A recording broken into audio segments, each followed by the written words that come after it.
94,4 FM. Kanal Inspirasi Pro 1 RRI Makassar.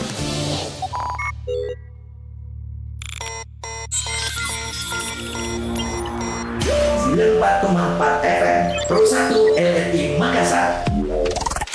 Kanal Inspirasi.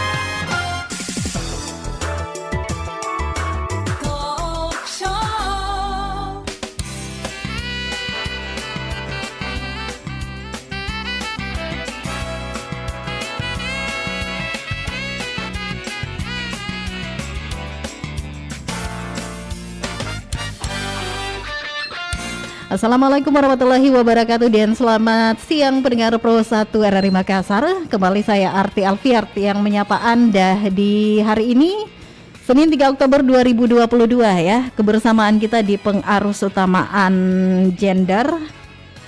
Dan saat ini kita akan coba perbincangkan satu topik ya terkait stunting pendengar dengan dua narasumber kami yang sudah hadir di studio Pro 1 RRI Makassar. Ada Dr. Eni Sutomo MKes, kita menyapa dulu. Assalamualaikum, selamat siang Dr. Eni. Waalaikumsalam dan selamat siang. Sehat-sehat ya? Sehat-sehat. Alhamdulillah.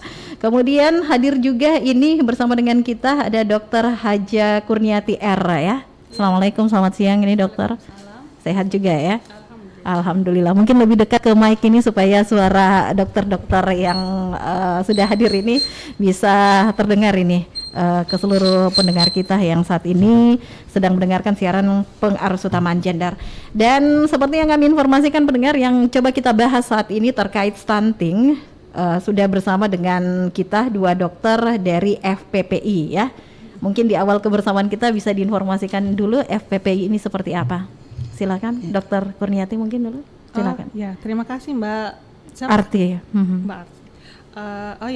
FPPI itu merupakan organisasi wanita di mana merupakan badan usaha sosial kemasyarakatan dengan bentuk badan usaha perkumpulan, di mana organisasi ini hidup di tengah-tengah kaum perempuan, untuk kaum perempuan, oleh kaum perempuan serta milik kaum perempuan. Semuanya kaum perempuan ya. Iya. Dari kaum perempuan untuk kaum perempuan ya. Anggotanya juga perempuan. Anggotanya semua. juga perempuan ya. Iya. Ada tambahan ini Dokter Eni? Ada tidak agenda-agenda yang sudah dihadirkan dari perempuan untuk perempuan gitu? Iya, sudah ada beberapa ya yang kita andaikan, yaitu mengenai juga sebelumnya ini sudah ada juga seminar stunting kita adakan kira-kira bulan lalu. Oke. Terus ada juga beberapa kita melakukan basar Pasar murah. basar dan pasar murah. Sekarang ini kita mengadakan juga basar berjalan. Basar berjalan. Ya, itu kegiatannya kapan itu? Sudah dimulai sudah atau dimulai. Sementara berjalan. Untuk kita menghadapi nanti Munas di Jogja tanggal berapa ya Dokter Uni? 14 atau 15 Oktober gitu. Iya. Sebentar lagi kalau Iya, begitu sebentar ya. lagi. Jadi 14 ada Oktober. beberapa teman yang mewakili untuk Makassar untuk ke Jogja. Jadi ini untuk FPPI seluruh Indonesia kalau begitu ya. Seluruh Indonesia. Nah tadi ini yang menarik basar berjalan. Sasarannya siapa saja ini? Apakah memang diperuntukkan untuk para ibu-ibu atau Iya, bagaimana? siapa saja yang umum yang- iya. Siapa yang memesan, siapa yang mau. Dan itu karyawan banyak. Dihubunginya di mana itu, dokter? Mungkin Ada dari kontak personnya. ada kontak person, terus ada mungkin dari pertemanan itu sudah bisa kontak. Jadi ya lumayan juga. Dan jadi pasar berjalan itu kita mirip-mirip itu ya Gojek ya diantarkan. Jadi makanannya diantarkan. Wow.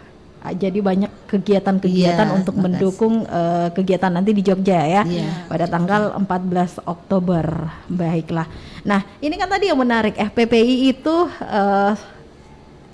anggotanya perempuan, dari perempuan untuk perempuan. Nah, kalau Dokter Eni sendiri dengan Dokter Kurniati melihat sebenarnya seperti apa potensi dari seorang perempuan yang dimiliki oleh Sulawesi Selatan ini, Dokter? Kalau saya melihat potensinya itu ya sangat maju sekali, apalagi yang ikut di dalam FPPI ini tidak hanya ibu rumah tangga, iya, ada juga pengusaha, berbagai disiplin ilmu iya. ya. Ada pegawai negeri. Ada pegawai negeri, ada dokter ahli bedah, Wah. Ada iya. anggota dewan juga, ketuanya anggota dewan. Anggota dewan. Jadi hampir lengkap profesi di dalam FPPPI itu. Ya. Dan yang paling penting potensi Iya. perempuan ini Iya. juga tidak bisa dikatakan kalah juga dari karena kalau kita berbicara seputar lintas gender ya, pengaruh utama gender kayaknya setara ini sama gitu. Oke, baiklah, kita langsung dulu ke topik kita seputar stunting. Sudah banyak orang yang mendengar, masyarakat baik itu pokoknya semua stunting. Mereka cuma tahu stunting, tapi mungkin yang terdengar itu hanya stunting, tapi ada juga yang tidak mengetahui sebenarnya pengertian asli dari stunting itu seperti apa. Silakan.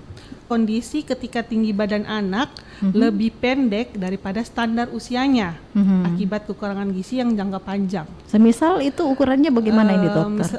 Misalkan mungkin anak usia 6 SD mungkin udah setinggi 100 berapa gitu kan. Oh, ada, Jadi ada pendek. tabelnya. Ada tabelnya. Ada gitu ya? tabelnya. Iya. Biasanya kita ambil di KMS ya. Iya. Ya, KMS. Jadi memang ada di KMS itu kebanyakan cuma berat badan ya, berat Iya. badan. Tapi kalau ada tabel khusus untuk stunting memang ada. Jadi ada tabel khusus. Jadi anak-anak yang kita duga stunting itu di situ memang sudah ada ukuran masuk dalam stunting apa tidak. Jadi batasannya itu kita mengambil mulai 1000 hari kelahiran. 1000 hari kelahiran. Jadi mulai pertama, jadi mulai pembuahan itu sudah kita pantau sampai usia 2 tahun. 2 tahun. Jadi kita perhatikan berat badan ibunya, imunisasi ibunya sewaktu hamil, bagaimana berat badannya, gizinya bagaimana. Itu ibu hamil. Terus untuk cek fisiknya kita juga periksa. Iya. Tinggi badan ibu. Ya, termasuk juga salah satu itu tensi. Tensi ya? Iya, oh, berpengaruh tensi. juga ya nih dokter ini? Tidak, itu kan kita terpantau. Jadi ibu-ibu hamil itu semua terpantau. Jadi mulai tensi, berat badan sampai kepada imunisasi. Sampai dengan ada beberapa puskesmas di Makassar ya, itu malah lebih lengkap. Jadi pada saat ibunya hamil itu kita screening sampai kepada HIV. Oke. HIV, TB itu di screening semua, tetapi tidak semua ya, tidak semua puskesmas, tapi ada beberapa puskesmas besar itu yang telah melakukan itu, jadi sudah di screening. Jadi banyak juga kita dapat ibu-ibu yang hamil, kita belum tahu stunting apa tidak, tetapi sudah terdeteksi di screening ternyata dia HIV. Itu yang kita pantau terus. Jadi boleh dikatakan pantauan anak untuk stunting ini dimulai dari dalam kandungan seperti itu ya? Iya. Nah, mengapa stunting ini dianggap perlu begitu untuk disosialisasikan ke seluruh masyarakat ini? Dokter Kurniati, oke silakan. Karena stunting ini merupakan satu Permasalahan resiko juga, yang besar resiko, untuk oke. generasi ke depan kan. Oke. Karena kalau kebanyakan dari generasi kita itu kebanyakan stunting, otomatis pertumbuhan otaknya juga akan menurun. Oh, jadi berpengaruh stunting dengan otak ya, dok ya? Jadi kualitas hidup dari anak tersebut akan berkurang kan, nggak produktif, nggak optimal. Jadi itu pentingnya kita untuk mencegah stunting supaya nanti generasi kita ke depan, anak-anak kita ke depan tumbuh dengan baik, otaknya juga berkembang dengan baik, sehingga kehidupannya ke depan juga mungkin akan lebih baik daripada sekarang. Jadi mungkin ini banyak masyarakat yang baru tahu kalau ternyata stunting itu berpengaruh juga terhadap otak. Iya. Dan mereka kan ketika sudah besar usia masuk sekolah ini juga otak ini yang paling penting untuk membantu mereka untuk meraih masa depan ya. Betul.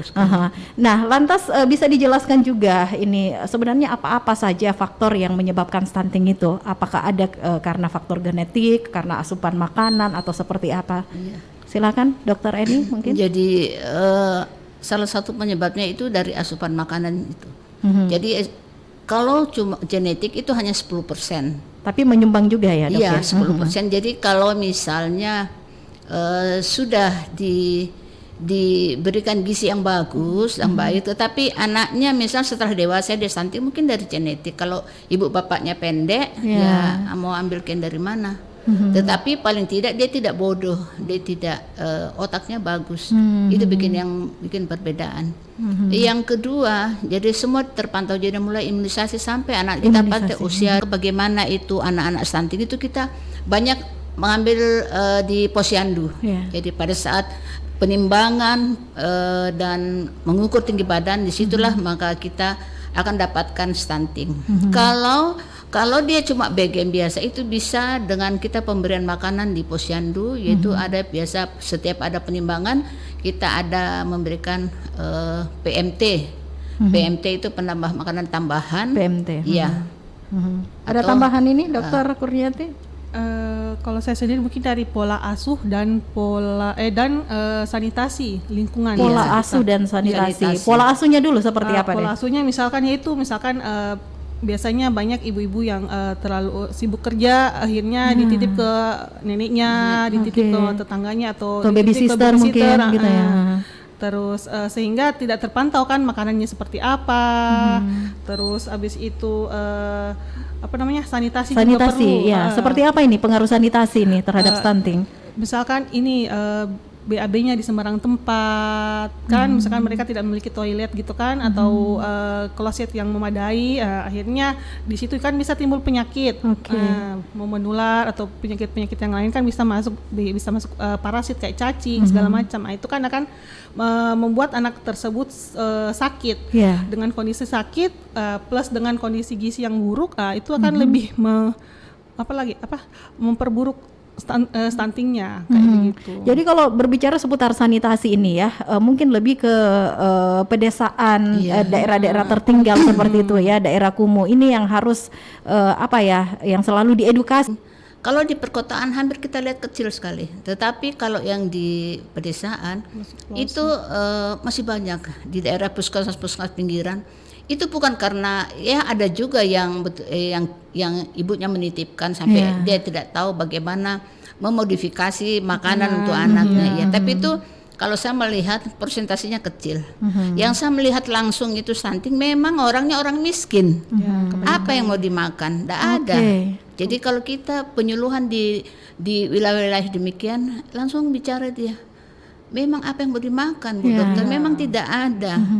Lantas solusinya apa ini? Apa yang bisa mereka jangkau tetapi akhirnya bisa juga memberikan nutrisi gizi kepada anak mereka itu yang mana saja ini Dok? Mungkin mohon pencerahannya.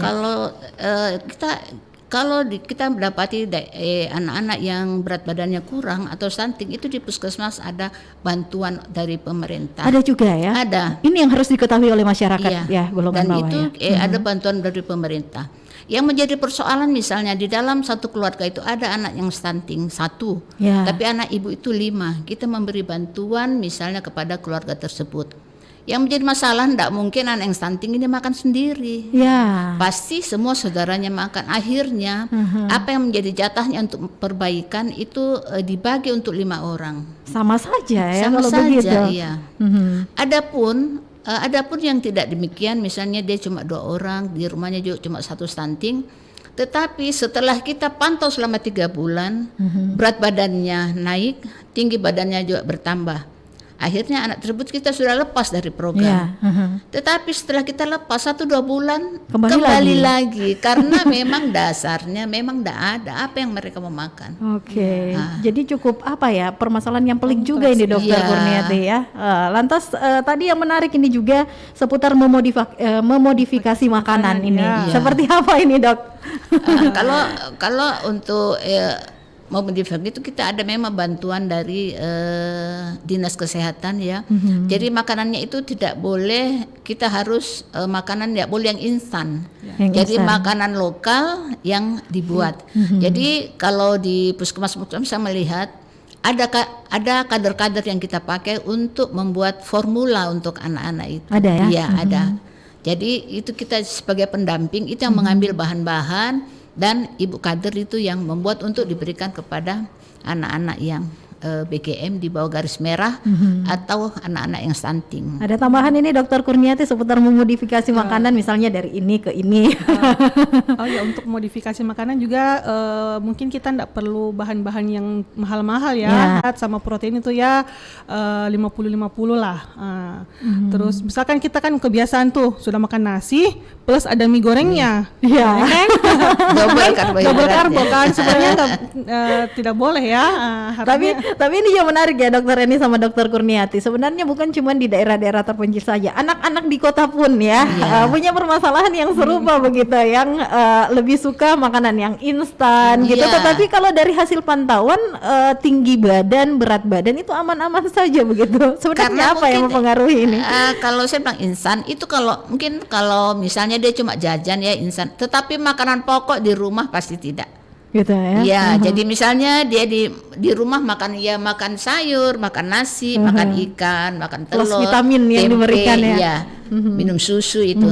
Untuk cemilannya ini yang anak-anak kan biasa sekarang anak-anak sekarang masih SD saya lihat sudah pegang duit banyak ya. Ya. Itu yang beli ciki-ciki, Ya. beli taruh. Boba. Iya, boba. Jadi itu hanya untuk tambahan, untuk kalau di kota itu untuk enak-enakan mungkin saja, untuk bukan untuk enak-enakan, ya. bukan untuk utama. Ada tambahan ini Dokter Kurniati supaya memberikan juga edukasi kepada seluruh ibu-ibu muda juga ini penting ini sebenarnya. Sebenarnya kayak untuk makanan-makanan instan itu sebenarnya enggak boleh juga terlalu sering kan, karena itu kan lemak trans yang berkumpul di tubuh. Nah, nanti akibatnya ke depannya anak-anak tersebut mungkin usia TK, SD mungkin sudah obesitas, sudah DM. Jadi mungkin kita harus tetap pantau, maksudnya enggak sembarangan kita kasih uang ke anak-anak kan, oh terserah mau beli boba, mau beli apa KFC, mau beli McD terserah. Nah, takutnya nanti SD, TK itu sudah obes loh. Tapi ini kan dilema juga buat para ibu-ibu muda ya.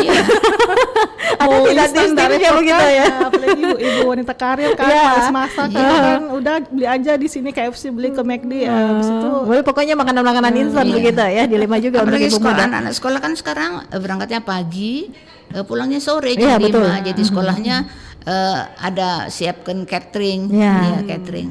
Tetapi di luar itu dia mesti bawa sangu ke sekolah. Bernama mesti sangu. Nah, itu yang dia beli-beli, yang dijual apa yang di warung-warung, tetapi saya lihat warungnya cukup bersih karena dikelola oleh sekolah. Jadi memang kembali lagi ya, apapun makanannya kebersihan kayaknya yang tadi Iya, Dokter Kurniati betul. sebutkan ya.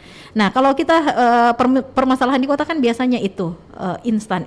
Tetapi kalau kita ke daerah-daerah pelosok yang tadi sempat juga Dokter Kurniati sebutkan, misalnya yang di sana itu hanya ada jagung, kemudian singkong untuk karbohidrat. Bagaimana ini proses modifikasinya? Apakah masyarakat di pedesaan justru harus lebih tahu karena kan bisa menanam sayur, bisa menanam apa begitu? sebenarnya lebih sehat ya dok kalau misalkan mereka punya jagung, punya Iya. singkong, punya Saya pernah ubi, tugas 5 punya tahun di talas. daerah yang terpencil masuk ya. Iya. Jadi dia di sana pasar seminggu sekali. oke. Seminggu sekali. Jadi yang dia tanam ya yang tanaman yang di pagarnya ya. Ya. Kalau beras di kampung itu banyak ya, tapi kalau seperti sayur dia enggak perlu beli, dia petik di halamannya. Kalau yang itu tidak, yang miskin sekali itu yang agak susah. agak susah karena apalagi di sana Beras aja tidak iya, punya. nggak punya gitu. Terus sayur, terus juga apa ya, pasar seminggu sekali.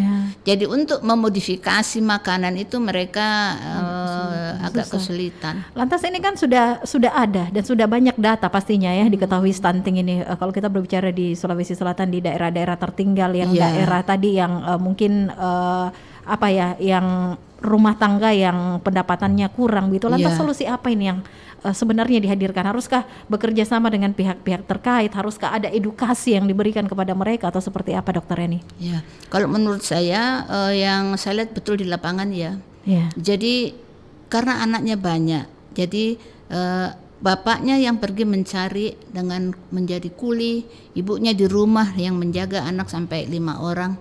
Itu memang sangat butuh sekali bantuan-bantuan tangan pemerintah. Kalau cuman gaji bapaknya tidak mungkin untuk cukup dengan 5 anak. Oleh sebab itu kami menghimbau agar puskesmas tidak semua juga orang mempunyai kartu BPJS, kartu KIS tidak punya. Ada yang miskin sekali itu tidak punya kartu. Nah, itu kasihan kalau tidak bisa berobat.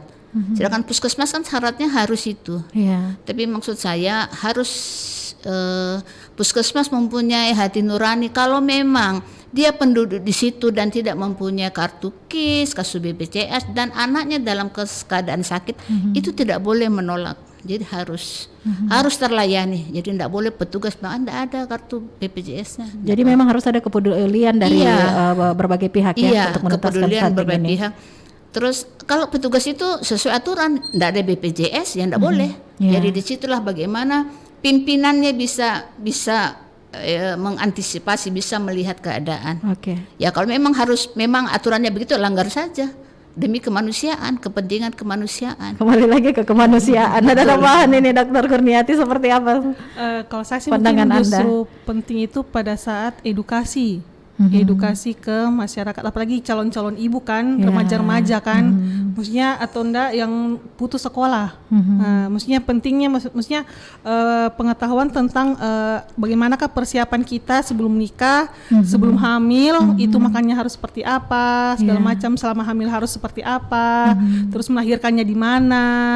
Ya kan, selama hamil itu harus diperiksa berapa kali, apa saja yang harus dipantau. Itu yang sebenarnya yang penting sih untuk ibu-ibu atau calon-calon ibu yang istilahnya bakal melahirkan generasi muda kan. Iya, itu penting sih. Cuman ya kita tahu sendiri kan, pendidikan mungkin ya masih agak kurang ya, masih belum merata Iya.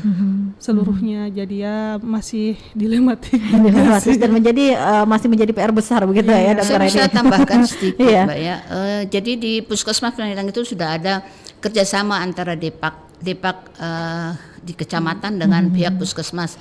Jadi setiap sebulan sekali itu dikumpulkan ibu-ibu yang akan atau adik-adik kita yang mau menikah. Ya. Jadi kita hanya memberikan penyuluhan bagaimana nanti soal hamil dan sekalian kita memberikan TT calon pengantin.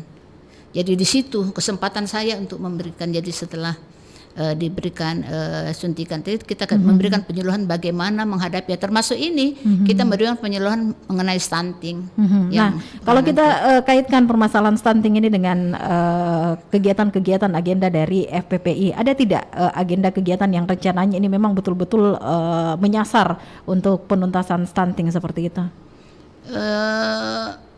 Apakah itu memberikan materi langsung turun ke masyarakat? Itu sudah begitu? berjalan. Jadi FPPI itu sudah kerjasama sama BKKBN. Jadi BKKBN, iya oke. sudah apa. Jadi baru-baru ini kita memberikan seminar kepada ibu-ibu dari organisasi-organisasi mengenai stunting ini. Banyak dari NU, anak dari Muhammadiyah, Ya. ibu-ibu kader, terus ibu organisasi yang lain-lain. Terlalu banyak saya tidak bisa sebutkan. Ya. Ada banyak ya. Banyak yang hadir. Intinya intinya kebetulan saya bawa materi FPPI hadir, sendiri, saya ya. lihat. Ya. Intinya FPPI hadir itu betul-betul memberikan sumbangsi ya, Betul khususnya untuk sekali. penanganan stunting ya Iya. kepada ibu-ibu muda, begitu pemberian asupan gizi, modifikasi tadi Iya. makanan-makanan. Nah, sebentar yang menarik ini saya ingin ketahui bersama seputar stunting, menu-menu makanan apa saja sebenarnya itu untuk menjaga nutrisi anak sehingga mereka terbebas dari stunting, dan sampai usia berapa pemberian gizi, asupan gizi sehingga mereka nanti tidak dikategorikan stunting ya. Sebentar, Dokter Kurniati dan juga Dokter Eni, pendengar tetap bersama kami di Pro 1 RRI Makassar di Pengaruh Utama Gender saat ini. 94,4 FM. Kanal Inspirasi.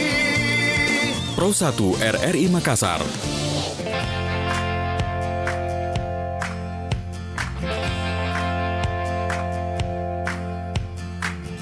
Kau bertanya di dalam hati, pertanyaan bertubi-tubi, nyata atau hayalan ini, siapkah patah hati? Tak terhitung hari dan bulan, sudah lama kita berjalan. Apabila harus berhenti, jangan seperti ini. I don't want to say goodbye. I will always love you.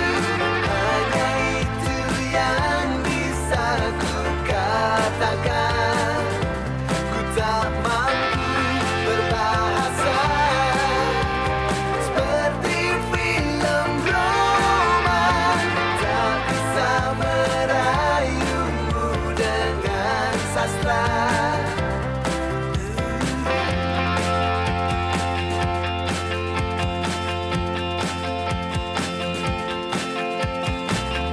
Tak terhitung hari dan bulan, sudah lama kita berjalan. Apa bila harus berhenti, jangan seperti ini. I don't want to say goodbye. I will always love you.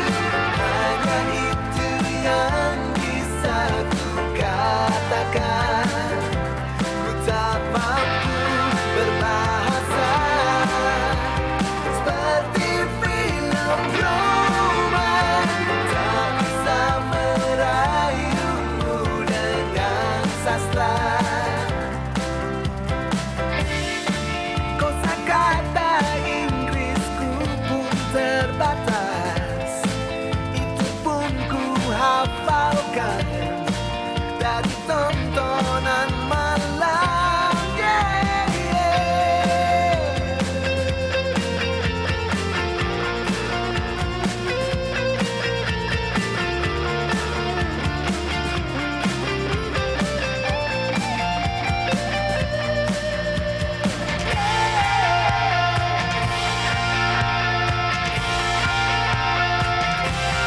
I don't want to say goodbye. I will always love you. Hanya itu yang bisa ku katakan. Ku tak mampu berbahasa seperti film Roma. Tak bisa merayumu dengan sastra.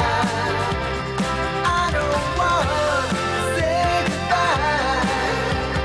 I will always love you, girl. Hanya itu yang bisa ku katakan. Ku tak mampu berbahasa seperti film Roma. Tak bisa merayumu dengan sastra.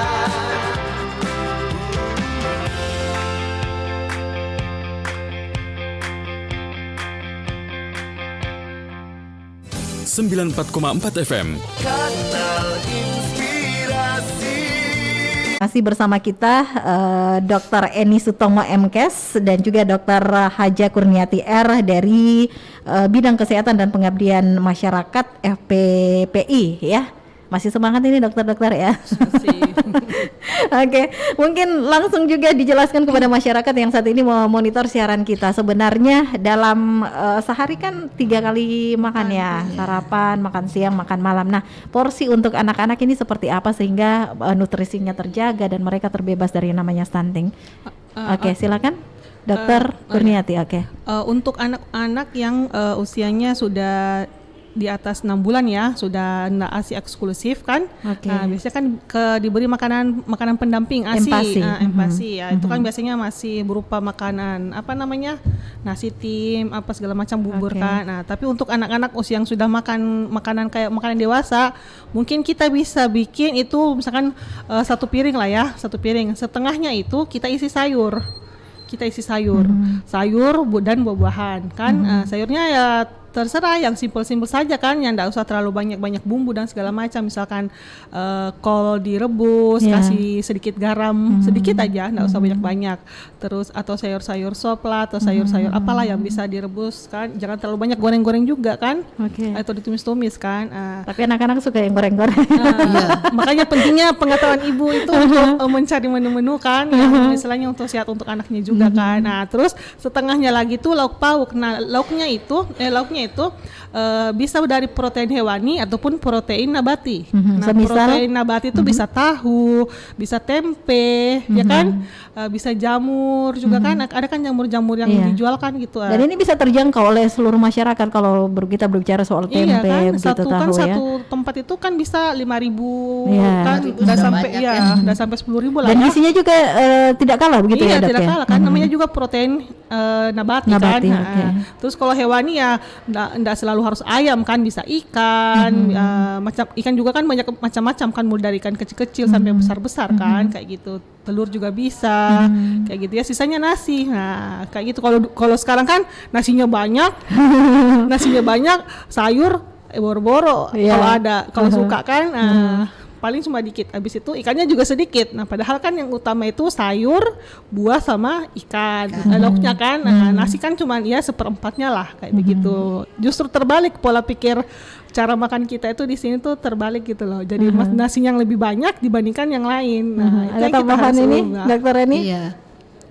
Di samping itu juga mungkin pada saat baru melahirkan sebaiknya itu ibu-ibu yang akan memberikan ASI itu kolostrum pada saat melahirkan ada itu seperti susu tapi berwarna kekuning-kuningan itu jangan dibuang. Itu gizinya paling bagus untuk perkembangan otak daripada anak. Gitu ya, Dok? Iya. Di samping itu pada usia 0 sampai 6 bulan itu sebaiknya diberikan ASI eksklusif.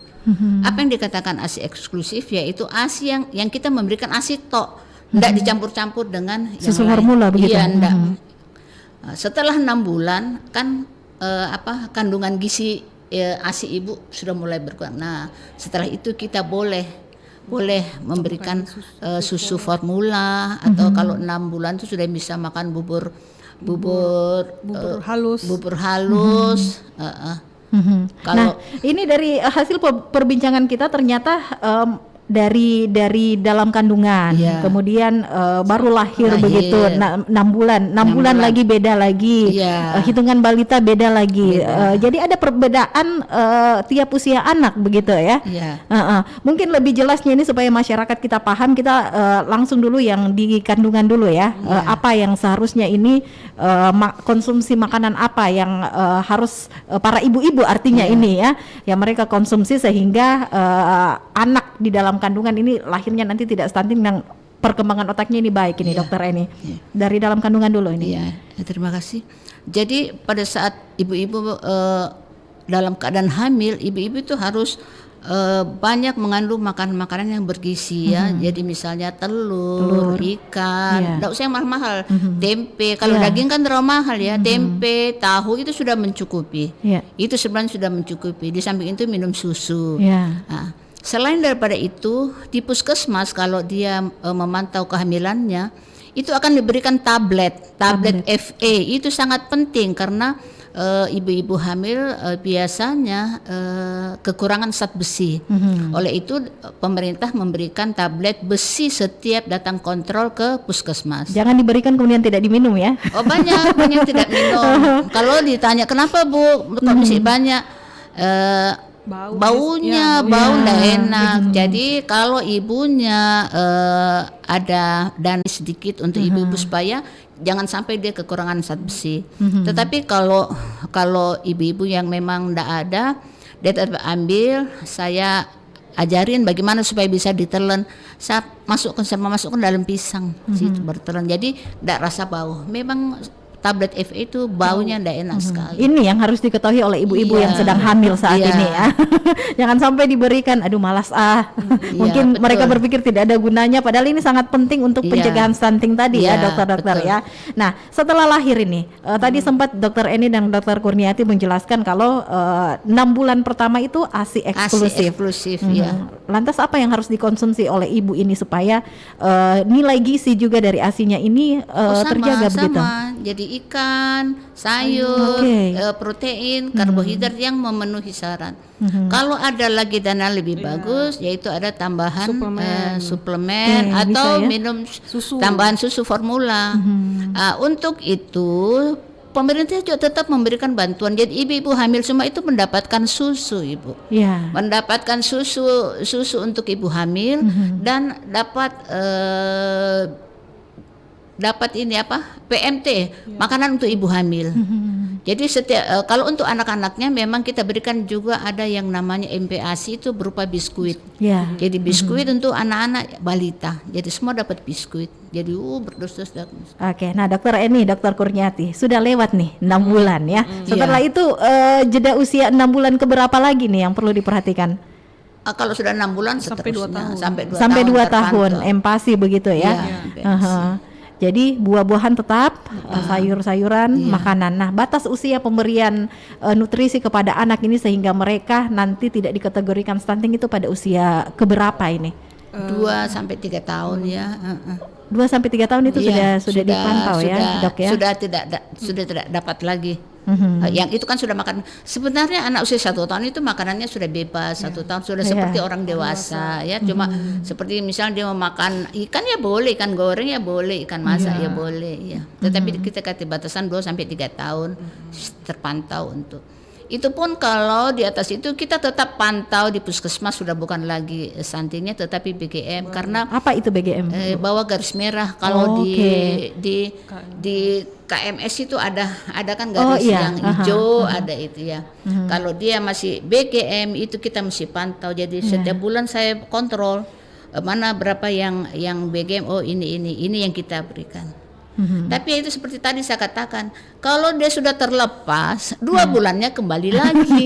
Jadi kembali lagi ke orang tuanya ini para ibu ya Dokter Kurniati Iya, tadi ya, bagaimana kembali mengedukasi lagi. Jadi ini kita masukkan lagi, masukkan lagi dalam program. Nah, mungkin bisa dijelaskan kembali nih Dokter Kurniati, masukan buat para ibu-ibu muda di sana, di luar sana yang lagi memonitor siaran kita, supaya mereka tidak ada lagi yang berpikir beli ikan mahal, beli daging mahal begitu, apalagi telur saat ini naik-naik ya.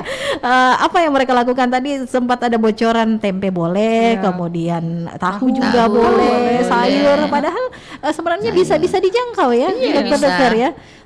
Jadi kembali ke telur para juga mahalnya ibu. kan mahal, enggak seberapa ya, 1 kilo satu rak itu isi berapa, 50.000 bisa Hampir kok. 60.000 boleh ya. Kalau daging ya memang mahal ya. Jadi mungkin informasi juga kepada ibu-ibu muda di luar sana, kalau memberikan nutrisi kepada anak jangan terpaku sama daging yang mahal begitu, atau buah-buahan yang mahal, karena seperti buah pisang kan bisa dijangkau ya, ini bisa Pisang pepaya kecil-kecil yang yang